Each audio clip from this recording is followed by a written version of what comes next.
Now to a family still grieving the loss of a son killed almost exactly a year ago in Lexington, one of the city's record 37 murder victims of 2021.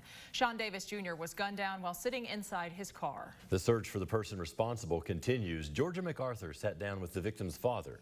Georgia, is there anything new on this case?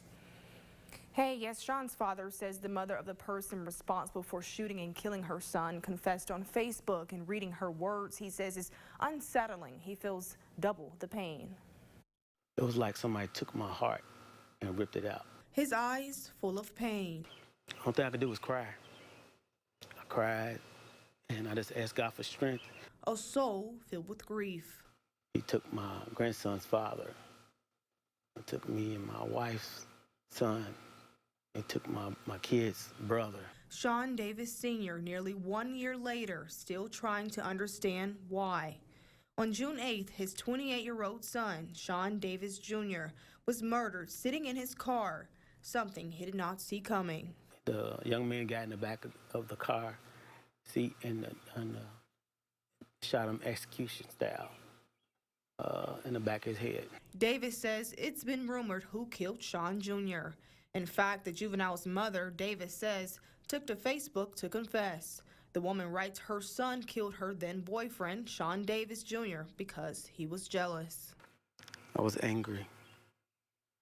I was angry because my son loved the wrong person. He cared for the wrong people, and they killed him.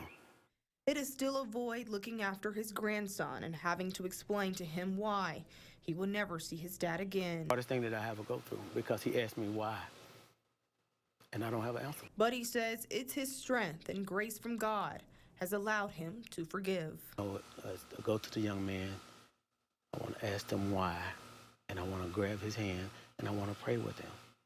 But in the meantime, he still recounts old memories. I still have his phone number in my phone. I can't take it out. I still have our text messages with each other on Facebook. And Sean Davis Sr. says every week he talks with detectives and the case is still open, but he hopes with the confession on Facebook, Lexington police are able to make an arrest soon. Marvin.